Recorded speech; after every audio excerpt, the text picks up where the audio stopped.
ইখরিজুহুম মিনাজ যুলুমাতি ইলান নূর। আমি আল্লাহ যাদের বন্ধু হিসাবে গ্রহণ করি, আমার দায়িত্ব হচ্ছে ওই বন্ধুকে জুলুমাত থেকে, অন্ধকার থেকে আলোর দিকে বের করে নিয়ে আসা। তোমার খালি বাসি এই পৃথিবীতে যত অন্ধকার আছে, পানির নিচের অন্ধকার, ঘরের ভেতরের অন্ধকার, মানুষের পেটের ভেতরের অন্ধকার, সব চাইতে বড় অন্ধকার হচ্ছে মানুষের তৈরি করা আইন। কথা বলে না কেন? এটাকে আমি বানিয়ে বললাম। পৃথিবীতে আইন তৈরি করতে পারে শুধুমাত্র আল্লাহ, তাছাড়া আর কেউ পারে না। এই জন্য সামনে রমজান মাস, এ মাসে আমার আল্লাহ আমাদেরকে যে ফুরকান দিয়েছেন, ফুরকান মানে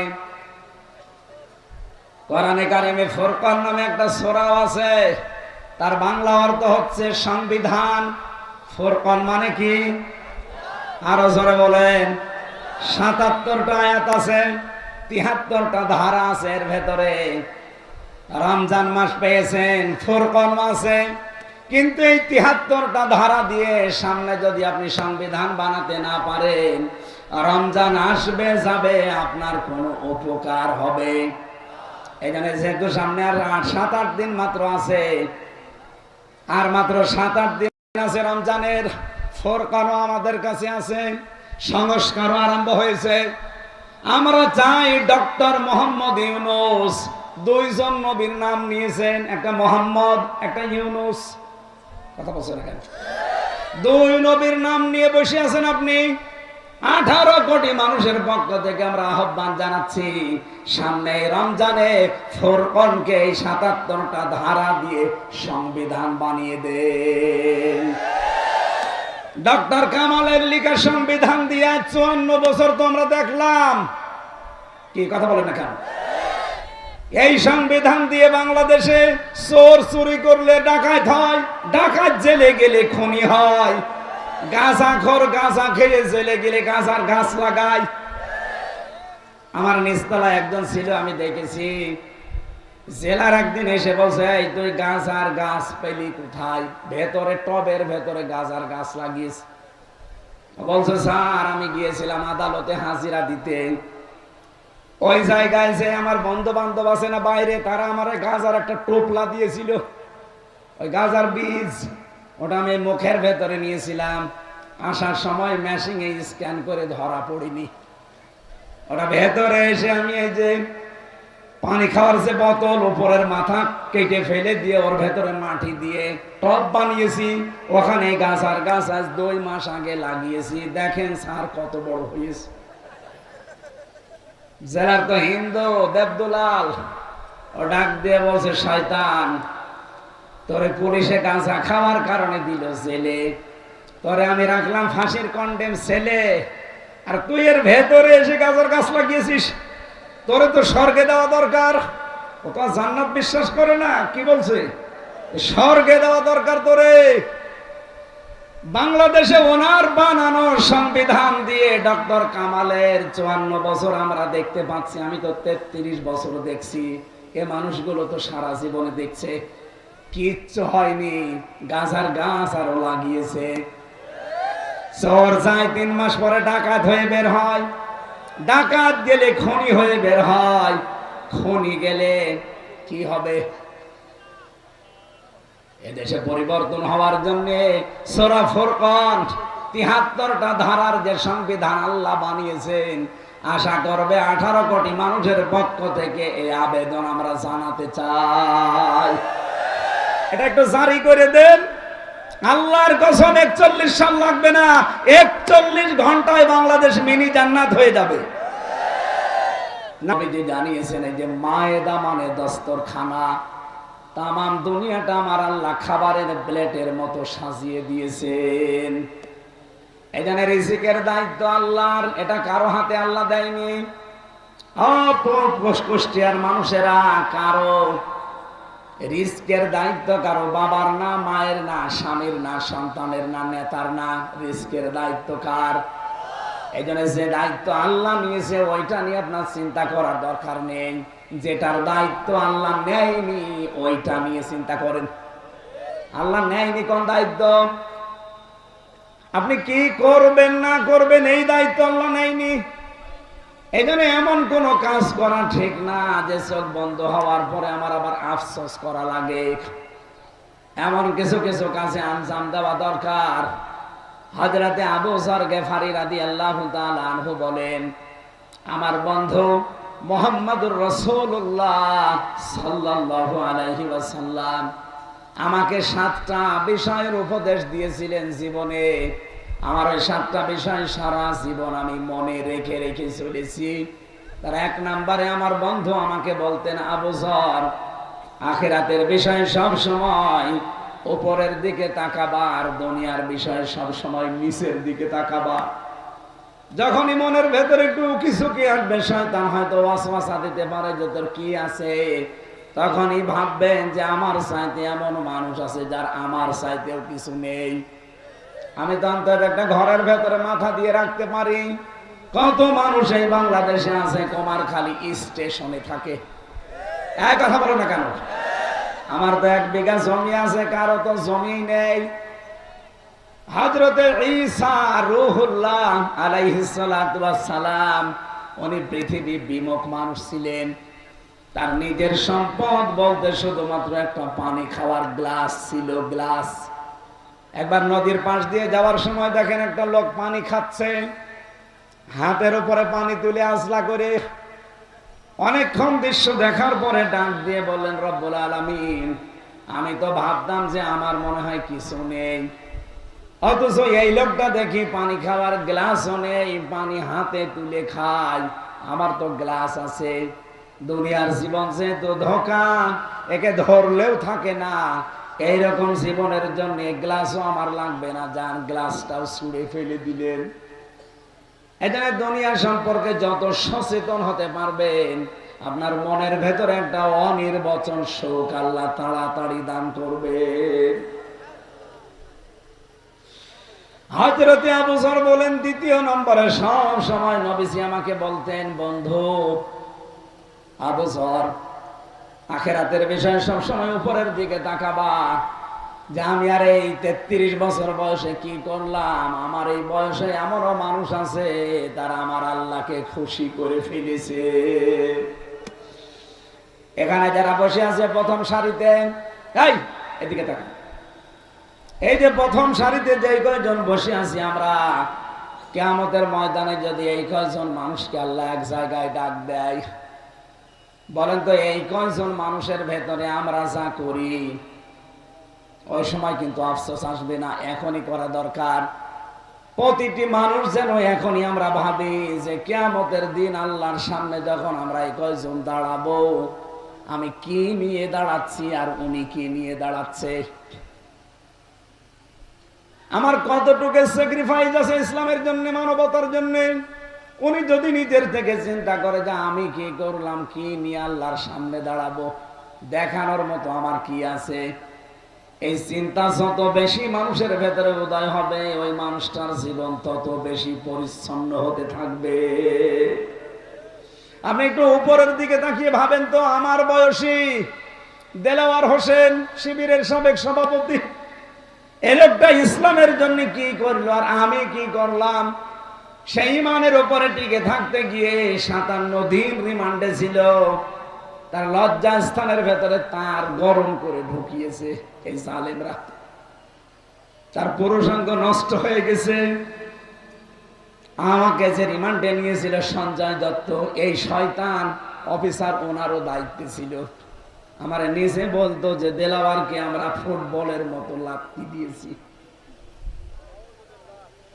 বলেন তো এই ছেলেটার যে স্যাক্রিফাইস, 57 দিন এই বাংলাদেশের ইতিহাসে রিমান্ডে কেউ যায়নি, অথচ জালেমরা তাকে তার ইমান থেকে এক চুলও টলাতে পারেনি।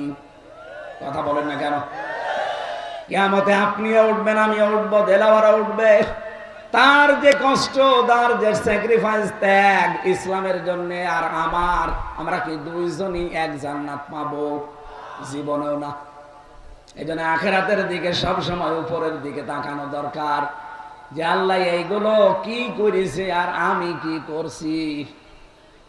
3 নম্বরে আমার বন্ধু আমাকে সব সময় বলতেন, আবু যর, চলতে ফিরতে উঠতে বসতে এই শব্দটা মুখ থেকে সরাবা না, লা হাওলা ওয়ালা কুওয়াতা ইল্লা বিল্লাহ। সুতরাং এখন থেকে নবীজির এই নির্দেশ দেওয়া কথাগুলো একটু মেনে চলা যাবে না। এখানে রিস্কের চিন্তা আমাদের না, রিস্কের চিন্তা কার? ওমা মিন দাব্বাতিন ফিল আরদি ইল্লা আলাল্লাহি রিজকুহা। জমিনে এমন কোন বিচরণশীল জীব নেই যার রিস্কের দায়িত্ব আমি আল্লাহ নেইনি। হ্যাঁ, যেটা নেইনি সেটা যেন মানুষ করে, সেটা তার কাজ কারবার, তার আমল। এইটাও কি করবে ওইটার দায়িত্ব আমার না, যা করবে ওইটা দেখে কিয়ামতে ওর বিচার হবে। এই কথা বলেন না কেন? আল্লাহ যেন আমাকে সহ যারা এসেছি এখন থেকে এটা অনুধাবন করে মেনে চলার তৌফিক দান, বলেন আমিন। আমার যেহেতু দায়িত্ব আল্লাহ নেয়নি আমলের, সুতরাং এমন আমল করা লাগবে যেন আমি কিয়ামতে পার পেয়ে যাই। দস্তরখানার নাম বললাম কেন? তাম দুনিয়াটা যেহেতু রিজিক দিয়ে আল্লাহ ছড়িয়ে ছিটিয়ে দস্তরখানায় ফেলে দিয়েছেন, নবীজি বলেন দস্তরখানায় পড়ে দেওয়া খাবার যদি কেউ তুলে খেতে পারে, জান্নাতের হুরদের যে দেন মোহর, এটা আমার আল্লাহ এইটার মাধ্যমে আদায় করে দেবে। কুমারখালীবাসী জান্নাত পাবো কিনা অনেক দূরের কথা, হুর তো আরো দূরের কথা। দেন মোহর দেওয়া লাগবে হুরের, সেটা তো কল্পনায় আসে না। অথচ নবীজির হাদিস যদি আমরা আজকে থেকে মেনে চলতে পারি, কোন মানুষ যদি দস্তরখানায় পড়ে দেওয়া খাবার তুলে খেতে পারে, আল্লাহর কসম কিয়ামতের দিন আমার মনে হয় সে জান্নাত পাবে, হুর পাবে, দেন মোহর আমার আল্লাহ এই আমলে আদায় করে দেবে। এই জন্য ছোট বলে ছেড়ে যাবেন না, এই আমলটা আজকে থেকে করা দরকার নেই। বলেন 120টা আয়াত আছে এই সূরায়, মাত্র একটা আয়াত পড়েছি, 55 নম্বর আয়াত। আল্লাহ পাক বলেন ইন্নামা, যারা আলেম আছে এখানে, ইন্না দিলেও অর্থ হয়ে যেত, মা দিলেন কেন? বালাগাত মান্তিকের পরিভাষায় আমি 19টা অর্থ পেয়েছি এই ইন্না মা ব্যবহার করার জন্য। যারা বালাগাত মান্তিক পড়ায় মাদ্রাসায়, যারা পড়ে বসে, যারা এখানে 13 নাম্বার কায়দায় দেখবেন লেখা আছে ইন্না মা দিয়ে আমার আল্লাহ এটাই বোঝাতে চায় যে কেবলমাত্র, একমাত্র, শুধুমাত্র, আর কেউ না। আল্লাহ পাক বলেন কেবলমাত্র, শুধুমাত্র, একমাত্র। অলিও বন্ধু হবে, অভিভাবক হবে, দায়িত্বশীল হবে। কম মানে তোমাদের, আল্লাহ এখানে কা দেয়নি, তাহলে নবীজিকে আল্লাহ উদ্দেশ্য করে শেষ করে দিত। যেহেতু কম দিয়েছেন, কম বহু বচন, এটা জমির, এই কমের ভেতরে হামজা যেমন আছে, জলিলও তেমন আছে। এক কথা বলছে না কেন? শাহিন নেই। এক কথা বলেন, কথা বলেন। আপনারা দুনিয়ার সবাই এই কমের ভেতরে আছে, সে যেই হোক। তাম পৃথিবীতে এখন 810 কোটি মানুষ, সবাই এই কমের ভেতরে, আল্লাহ বলেন এর ভেতরে আছে। আর তোমাদের জন্য কেবলমাত্র, একমাত্র, শুধুমাত্র অভিভাবক হিসাবে গ্রহণ করতে পারো আল্লাহ। তোমাদের একমাত্র অভিভাবক হবে, বন্ধু হবে কে? আরো জোরে। 2 নম্বরে তোমাদের বন্ধু হবে রাসূল, কে? 3 নম্বরে তোমাদের বন্ধু হবে ইমানদার। এখন ইমানদার কারা? বাংলাদেশে তো আমরা 96% মুসলমান, সবাই নিজেকে ইমানদার দাবি করি না। এর পরবর্তীতে আল্লাহ 3টা গুণ দিয়েছেন। এই 3টা গুণ যাদের ভেতরে দুনিয়ায় থাকবে তারা ইমানদার, আর তাদেরকে আপনি অভিভাবক হিসাবে, বন্ধু হিসাবে মেনে নিতে পারেন। এ কথা কার? সুতরাং আজকে থেকে অভিভাবক হবে, বন্ধু হবে কে? আরো জোরে কে? 2 নম্বরে রাসূলুল্লাহ, 3 নম্বরে ইমানদার। ও ইমানদার যাদের 3টা গুণ আছে। 1 নম্বরে যারা নামাজ কায়েমের আন্দোলন করে, 2 নম্বরে যারা যাকাত ভিত্তিক অর্থনীতি কায়েম করে, 3 নম্বরে যারা রুকুকারীদের সাথে রুকু করে, তার মানে জামাতবদ্ধ হয়ে নামাজ পড়ে। আমায়াতাওয়াল্লাল্লাহু ওয়া রাসূলুহু ওয়াল্লাযীনা আমানু, যে ব্যক্তি আল্লাহ রাসূল আর এইরকম ঈমানদারদের দিকে ফিরে আসবে, আল্লাহ বলেন এরা হচ্ছে আল্লাহর সৈনিক, সেনাবাহিনী। ফাইন্না হিজবাল্লাহি হুমুল গালিবুন, অবশ্যই আল্লাহর সেনাবাহিনী, আল্লাহর দল যারা, এরা গালেব, এরা বিজয়ী হবে। এই ঘোষণা কার? শুধু হবে বলতে পারতেন, ইন্না দিয়েছেন, আবার অবশ্যই হবে। সুতরাং সামনে আপনি কাকে অভিভাবক হিসাবে মেনে নেবেন, গ্রহণ করবেন, আজকের আয়াতের ভেতরে যেহেতু আছে, এবার আপনার জীবনে মিলান। আমি প্রথম নাম্বারে পয়েন্টে কার নাম বললাম? এই জবান করেন না কেন? কার নাম বললাম? আরো জোরে বলেন। আপনি আন্দাজে আল্লাহকে বন্ধু পাবেন না। কোরআনে কারীম জানিয়েছে, কেউ যদি আল্লাহকে বন্ধু হিসাবে পেতে চায়, আর আল্লাহ যদি দুনিয়ায় কাউকে বন্ধু হিসাবে গ্রহণ করতে চায়, তার একটা শর্ত মানা লাগবে। আল্লাহু ওয়ালিয়ুকুম, আল্লাহু ওয়ালিয়ুল্লাযীনা আমানু। সূরা বাকারা 3 নাম্বার পারার প্রথম নাম্বার পৃষ্ঠার প্রথম নাম্বার লাইনের 257 নাম্বার আয়াতের প্রথম অংশে আছে, আল্লাহ বলেন যারা ঈমান এনেছে এই মানুষগুলো আমি আল্লাহর বন্ধু। বলেন সুবহানাল্লাহ। এরাই আমি আল্লাহ এদেরকে বন্ধু হিসাবে গ্রহণ করেছি। এই মানুষগুলো আমি আল্লাহকে অভিভাবক পাবে। এখন আমি আল্লাহ যাদের বন্ধু হয়েছি, অভিভাবক হয়ে গেছি, আমার তো একটা দায়িত্ব এসে যায় তাদের উপরে। কি করব তাদের? আমার বন্ধুকে তো আমি জাহান্নামে যেতে দিতে পারি না। ইখরিজুহুম মিনাজ যুলুমাতি ইলান নূর। আমি আল্লাহ যাদের বন্ধু হিসাবে গ্রহণ করি, আমার দায়িত্ব হচ্ছে ওই বন্ধুকে জুলুমাত থেকে, অন্ধকার থেকে আলোর দিকে বের করে নিয়ে আসা। তোমার খালি বাসে এই পৃথিবীতে যত অন্ধকার আছে, পানির নিচের অন্ধকার, ঘরের ভেতরের অন্ধকার, মানুষের পেটের ভেতরের অন্ধকার, সব চাইতে বড় অন্ধকার হচ্ছে মানুষের তৈরি করা আইন। তাই কথা বলে না কেন? এটাকে আমি বানিয়ে বললাম। পৃথিবীতে আইন তৈরি করতে পারে শুধুমাত্র আল্লাহ, তাছাড়া আর কেউ পারে না।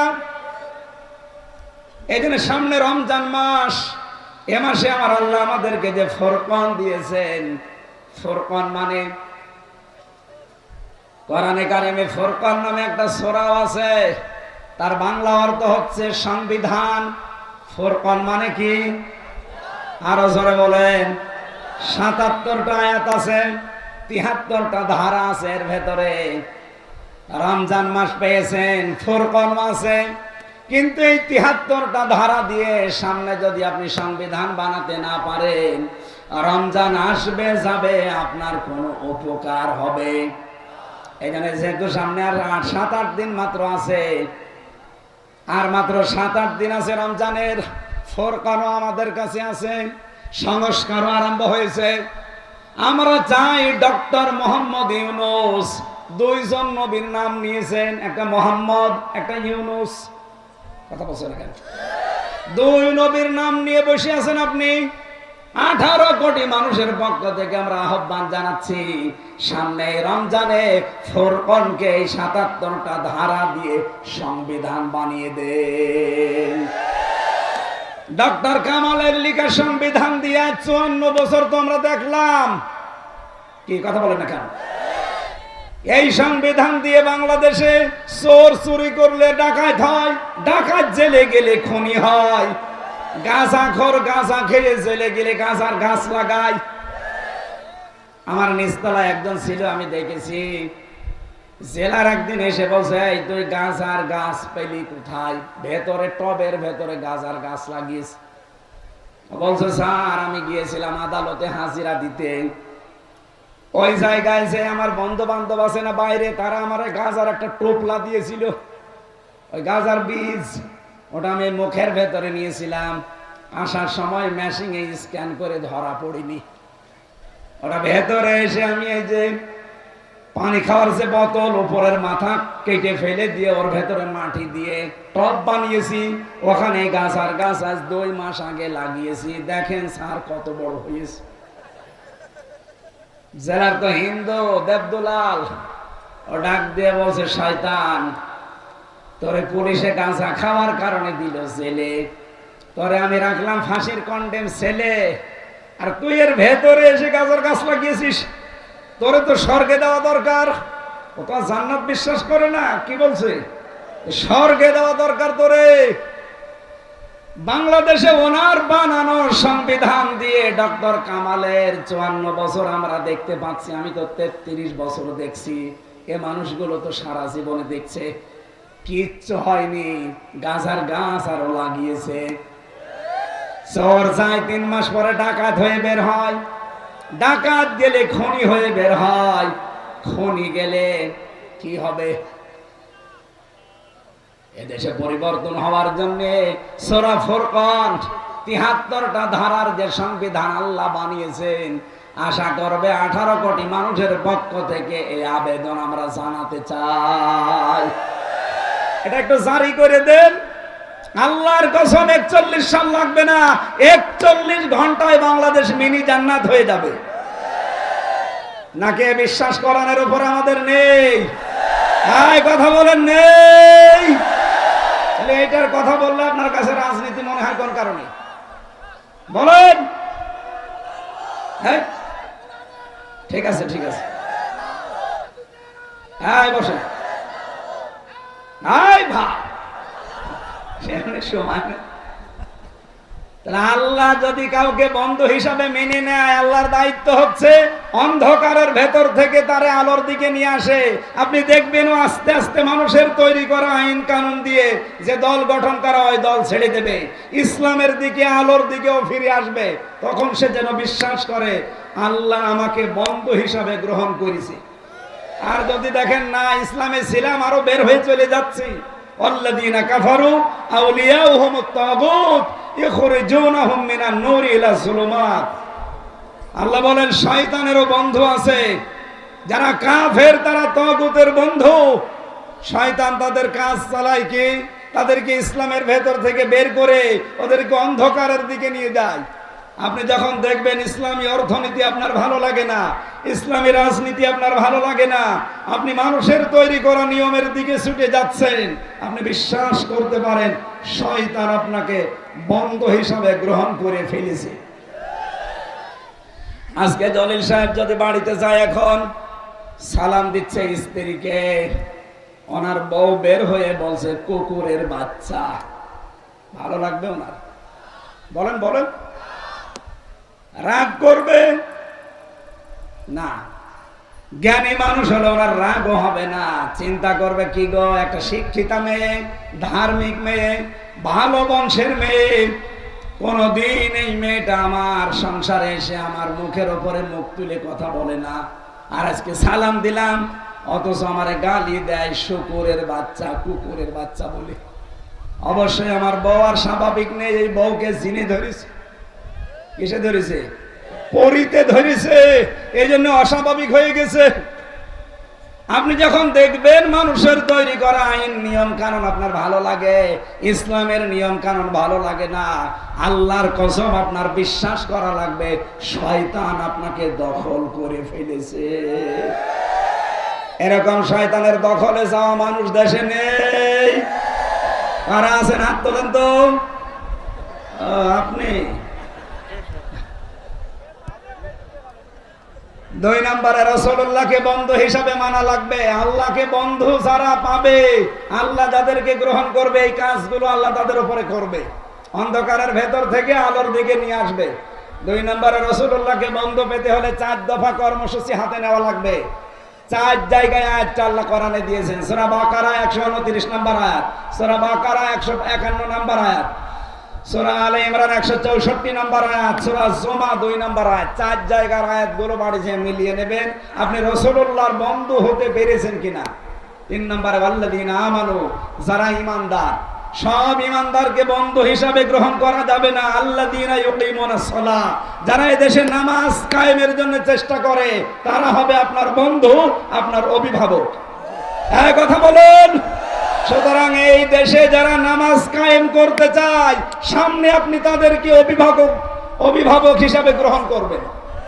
2 নম্বরে যারা যাকাত ভিত্তিক অর্থনীতি কায়েম করতে চায়, এটা যদি কারো কাছে খারাপ লাগে, রাজনীতি মনে হয়, এই আয়াত কেটে বাদ দিয়ে দিন। ইসলামী অর্থনীতি দেশে কি ফেরেশতারা কায়েম করবে? বলেন বলেন।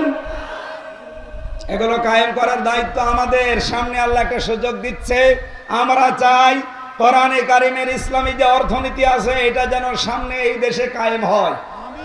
এই কথা বলেন না কেন? ইসলামী ব্যাংক যেভাবে চলে, সোনালী, রূপালী, চৈতালি, অগ্রণী সব এইভাবে চলবে।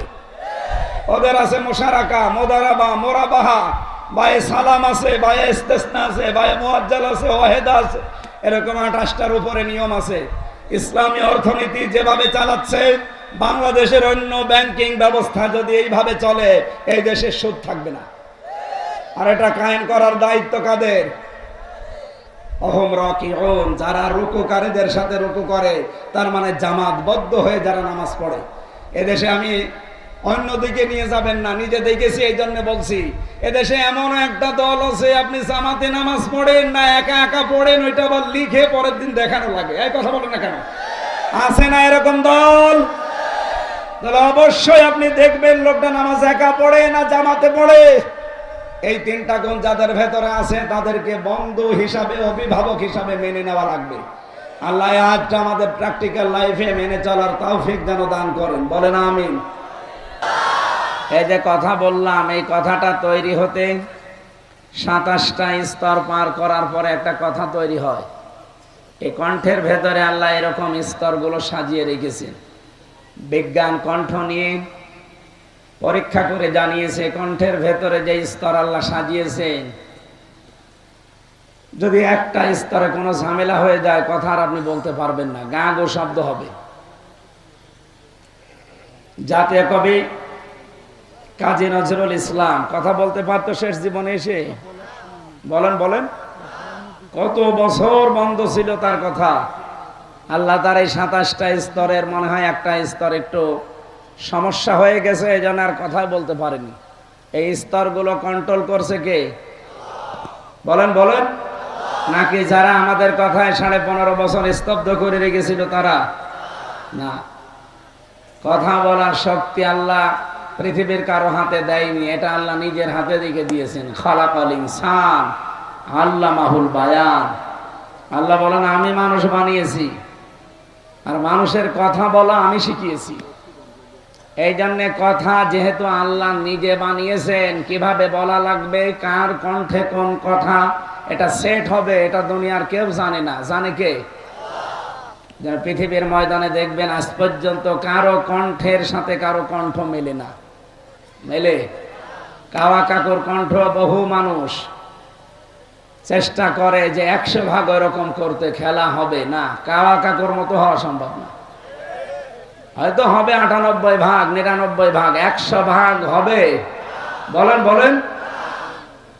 2 নম্বরে মানুষের এই যে মিল নেই চামড়ার সাথে। 9768 প্রকার চামড়া আছে আমাদের শরীরে। বিজ্ঞান জানিয়েছে কোন চামড়ার সাথে কোন চামড়া আমাদের মিল পায়নি। আমার চামড়া আব্দুল সলিল ভাইয়ের চামড়া মনে হচ্ছে একরকম কালার। ওনার চামড়া কেটে যাক, ফেটে যাক, ছিঁড়ে যাক, আমার চামড়া নিয়ে এসে লাগিয়ে দেন, জীবনেও মিলবে না, ওখানে পছন্দ ধরবে। কথা বুঝতেছেন? ওনার চামড়া যদি ভালো করতেই হয়, ওনার শরীরের কোনো জায়গা কেটে এনে চামড়া নিয়ে ভালো লাগিয়ে এখানে লাগিয়ে দেবেন, ভালো হয়ে যাবে। এটাই আমি এখান থেকে শিক্ষা পেয়েছি যে আমার চামড়ার সাথে ওনার চামড়া মেলে না, দিলেও পছন্দ ধরে। আর কিয়ামতের দিন উনি আমার পাপের বোঝা বহন করে নিয়ে যাবে, এই কথা উনি আমার বোঝায়, আর আমি বিশ্বাস করি। আমি একটা পাগল আর ওটা একটা বাটপার। এক কথা বলছে না কেন? বাংলাদেশে এরকম বহু বাটপার আছে না? পুরা ভণ্ডামি। কেউ কারো বোঝা কিয়ামতে নেবে না। ওয়ালা তাসিরু ওয়াজিরাতু বিজরা উখরা, কিয়ামতে যার বোঝা তারে বহন করা লাগবে। সুতরাং এখান থেকে শিক্ষা এই, যতটুকু বোঝা আপনি বহন করতে পারবেন অতটুকু পাপ কাজ দুনিয়ায় করে যান। এমন কিছু করা ঠিক না যে আমি নিজে আমার বোঝা টানতে পারি না। ইন্নামা নুমলি লাহুম লিয়াজদাদু ইসমা ওয়া লাহুম আযাবুম মুহিন। মানুষের পাপের বোঝা যখন পরিপূর্ণ হয়ে যায়, আল্লাহ পাক বলেন তখন তাকে অপমানজনক শাস্তির ভেতরে ফেলে দেই। আযাবুম মুহিন আছে, এমন অপমান। আপনি দেখেন বাংলাদেশে যাদেরই পাপের বোঝা একেবারে ছাড়িয়ে গেছে, এত বেশি অপমান আল্লাহ তাদেরকে করেছে, তারা কোনোদিন ভাবতেও পারে না যে এত মানুষ নিচে আমাদের নামাতে পারে। গত পরশুদিন, আজকে তো 19 তারিখ, 16 তারিখে রিপোর্ট বেরিয়েছিল আন্তর্জাতিক।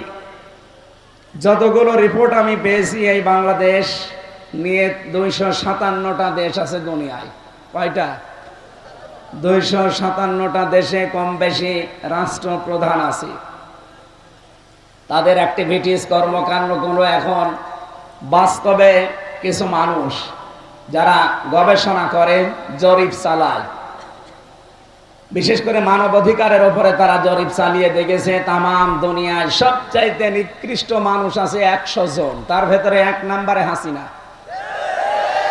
2 নম্বরে বাশার আল আসাদ, 3 নম্বরে ওই নেতানিয়াহু। এরকম 100 জনের তালিকা পেয়েছি। 100 জন না 500 জন হোক, আমার অসুবিধা নেই, কিন্তু 1 নম্বরে কার নাম? কেমন হয়ে গেল না? 1 নম্বরে অন্তত যদি এই নেতানিয়াহু, এই ইহুদির নামটাও আসতো, তাও তো অন্তত হইতো। এমন মানুষের নাম এসেছে, উনি হাজি। উনি কি? আরে হাজি নামের কলঙ্ক হয়ে যাচ্ছে না? আয়না ঘরের বর্ণনা আমরা দেখছি, এখন শুনছি, কিন্তু বাস্তবে কেউ ওই জায়গায় যায়নি। অনেকে, অভিজ্ঞতাও আমাদের নেই। আমি 10 দিন মাত্র ছোটটায় ছিলাম, মাটির নিচে আমি ছিলাম 10 দিন ছোটটায়। মিনি যেটা ওইটাই, কাউন্টার টেরোরিজমে মাটির নিচে আছে ওইটা। কিন্তু বড়গুলো সেগুলো ডিজিএফআই চালায়, র্যাব চালায়, এগুলো যে কত কঠিন। ওখানে যারা ছিল তারা শেষের দিকে এসে আমার সাথে ফাঁসির কন্ডেম সেলের ভেতরে পাশের রুমে পেয়েছিলাম। মাঝে মাঝে আমার বলতো, হামজা, মানুষ এত নিচে নামতে পারে ক্ষমতার কারণে? 24 ঘন্টা পায়ের ভেতরে হাত দিয়ে সামনে লোহার ব্যারিকেড, ওর সাথে তালা লাগিয়ে রাখত। 1.5-2 মিনিট সময় দিত টয়লেট করার জন্য। 24 ঘন্টার ভেতরে মাত্র একবার।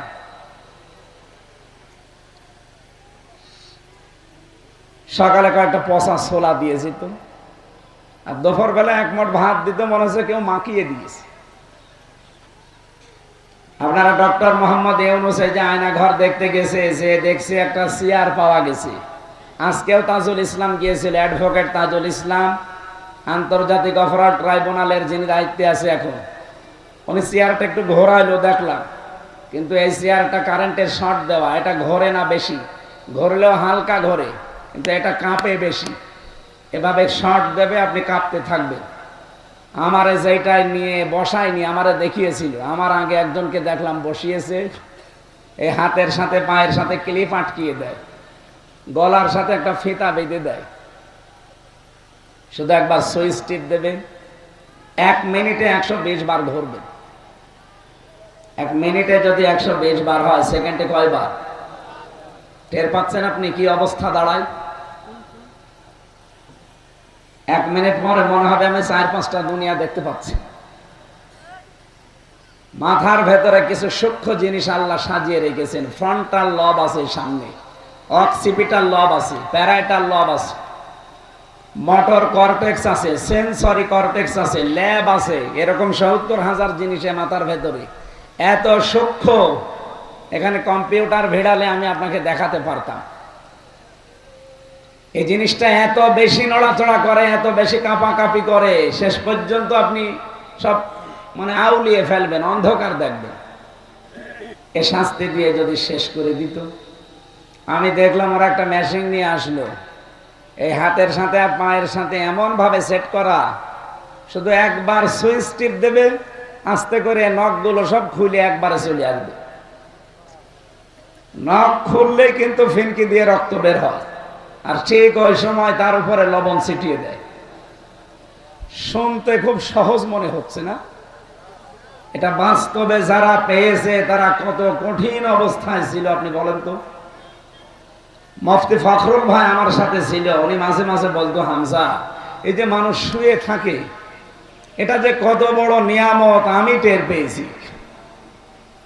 আমার পায়ের ভেতরে হাত দিয়ে এভাবে আটকিয়ে দিত বছরের পর বছর। যতই চিল্লা পাল্লা করি, আওয়াজ করি, উপরে তো আসে না, কারণ মাটির নিচে। এখনো পর্যন্ত দেখি অনেকে জালেমের সাফাই গায়। আপনি মানুষ, আপনার বাবারে যদি আয়না ঘরে এভাবে 10 বছর রেখে দিত, আপনি টের পেতেন। কথা বলছেন না কেন? এই জন্য পাপের বোঝা যাদের পরিপূর্ণ হয়ে গেছে, আল্লাহ বলেন ওয়ালাহুম আযাবুম মুহিন, তাদেরকে এত অপমানজনক শাস্তি দেব, ধারণাও করে নাই যে আমার উপরে এটা আসতে পারে। আজ যাদের বিলাসবহুল জীবনযাপন ছিল, তারা আজ মাটির ফ্লোরে আমার মতো ঘুমিয়ে আছে। বাংলাদেশের শ্রেষ্ঠ ধনীর তালিকায় ছিল এই দরবেশের নাম, সে এখন মাটির ফ্লোরে আছে। এই জন্য আপনি যতটুকু পাপের বোঝা বহন করতে পারবেন, অতটুকু পাপ দুনিয়ায় করে যান।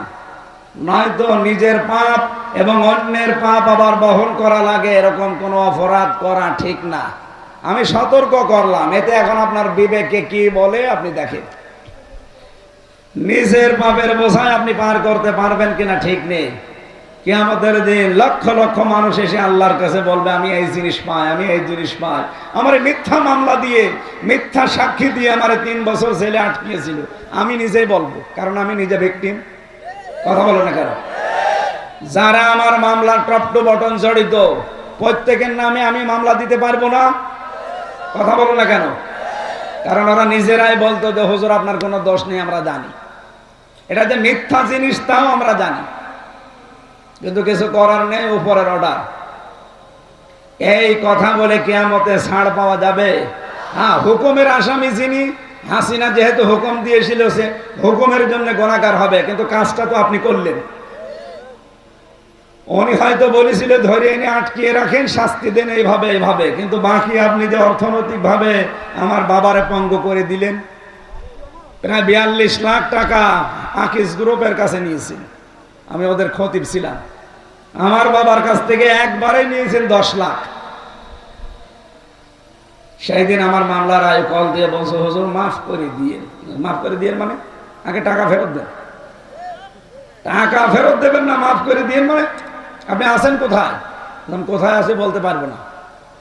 বলতে পারবো না মানে আপনি বলেন, আমি আসতেছি সেখানে। পালিয়েছে, কোন জায়গায় যে আছে ইন্টারনেটে কল দিয়েছিল। এই জন্য বাস্তবতা আমি আবার বলছি, চামড়ার সাথে চামড়া মেলে না। আর আপনি আশা করে আছেন লালন বাবা আমারে বাঁচাবে। কিসের বাবা? কারো উপরে ভরসা আজকে থেকে আর না। নিজের কাজ নিজে করবেন, অতটুকু কিয়ামতে যতটুকু আপনি বহন করতে পারবেন। কথা বোঝা গেছে? অনেকে ছেলে মেয়ে, স্ত্রী পুত্র, মা বাবার খুশির জন্য, আনন্দের জন্য অবৈধ ইনকাম করে, নাকি এদেশে নেই? এই কথা বলেন না কেন? আমাল হায়াতুদ দুনিয়া ইল্লা মাতাউল গুরুর। আল্লাহ বলেন পৃথিবীর জমিনে যা আছে সব ধোঁকা। আপনার ছেলে মেয়ে বলেন, স্ত্রী বলেন, মা বাবা বলেন, সব ধোঁকা। এদের আনন্দের জন্য, খুশির জন্য আপনি ডান হাত বাম হাত দেখেন না। বাবা শাহজালাল সব হালাল বলে কামাই করছেন, জবাব দিতে পারবেন? আর আপনারা পাপের বোঝা আপনার বউ নেবে? আপনি এখনই মরে যান, আল্লাহর কসম এখন মরে যান, আপনাকে রাত্রে আপনার বউ একা পাহারাও দেবে না। বলবো রে বাবা জিন আসবে, দরকার 3-4 জন দেন, একসাথে পাহারা দিই। সকালবেলা আপনারা মাটির নিচে দিয়ে দিবে। আমি কি বেশি বললাম? বলেন বলেন। শুধু মাটির নিচে দিয়ে শেষ। 3 দিন হয়তো পাগলের মতো কান্নাকাটি করবে। আমাকে আমার নিজের ম্যাডাম, ও আমার ভালোবাসে আমি জানি। 3 দিন পাগল হয়ে যাবে, 7 দিন পরে দেখবেন স্বাভাবিক খাবার দাবার আবার হচ্ছে। 40 দিন পরে একেবারে আমারে ভুলিয়ে যাবে। 4 মাস 10 দিনের ভেতরে ঠিক দেখবেন ওর মা বাবা এসে ওরা অন্য জায়গায় বিয়ে দিয়ে দেবে। কথা বলছে না কেন? আমার এখন 33, ম্যাডামের 26। 26 বছরের মহিলা এখন মরে গেলে ওর মা বাবা রাখবে ওরে? বলবে মেয়ের সারা জীবনের দায়িত্ব দরকার না, এই হিসাবে বিয়ে দেবে। 3-4 দিন যেতে না যেতে দেখবেন ওই ম্যাডাম কল দিয়ে বাবা মাকে বলবে, বাবা মা খুব ভালো করেছো, ও হামজার চাইতে এটা 100 গুণ ভালো। হ্যাঁ, কথা বলছে না কেন? এটা বাস্তবতা কিনা বলেন তো? আমি বিশ্বাস করি এটাই বাস্তব। 3 বছর ফাঁসির এই কন্ডেম সেলের ভেতরে আমি যদি কিছু না শিখি, এইটা শিখেছি যে দুনিয়া পুরাটা ধোঁকা। সেই স্ত্রী বলেন, ছেলে মেয়ে বলেন, আর মা বাবা বলেন, ওইটাও ধোঁকা। স্বার্থ ছাড়া দুনিয়ায় কেউ কারো না। এই জন্য আমি পাপ করব, আমার পাপের বোঝা আমার মা বাবা নেবে কিয়ামতে না। মা তো কিয়ামতে পরিচয় দেবে না। ইয়াওমা ইয়াফিরুল মারউ মিন আখিহি ওয়া উম্মিহি ওয়া আবিহি ওয়া সাহিবাতিহি ওয়া বানি। এই তাফসিরে উম্মিহি ওয়া আবিহি এই ব্যাখ্যায় আমি পড়েছি কিয়ামতের দিন অনেক সন্তান একটা নেকির কারণে জান্নাত যেতে পারবে না। মায়ের পা ধরে থাকবে 500 বছর। কত? 500 বছর পরে ওর মা ওর মুখের উপরে লাথি দিয়ে বলবে, কে তুই? আমি তোরে চিনি না, সন্তানের পরিচয় দাও, আমার তো দুনিয়ায় বিয়েই হয়নি। কুমারখালীবাসী, যেহেতু এই ছেলেটা আমার নিজের, 64 জেলার ভেতরে জেলার মানুষকে এমনি স্বাভাবিক ভাবে ভালোবাসি বেশি। মন থেকে বলছি, দুনিয়ার কিন্তু সবই ধোঁকা। কুষ্টিয়ায় বাড়ি গাড়ি আমারও আছে, এগুলো ধোঁকা। গ্রামে আমার হাল সাথে বাড়ি গাড়ি আছে, আমার বাবার দাদার জমি জায়গা আছে, এগুলো ধোঁকা। আমার বাবা রিয়াজউদ্দিন, তার বাবা জাহান আলী, তার বাবা নওয়াজ আলী, এরপরে আমি আর চিনি না, আর আমার চিনার দরকারও নেই। কথা বলছেন না কেন? এই নওয়াজ আলীর বাবা খুব বেশি হলো 61 বছর আগে মরে গেছে, আমি হিসাব করে দেখলাম।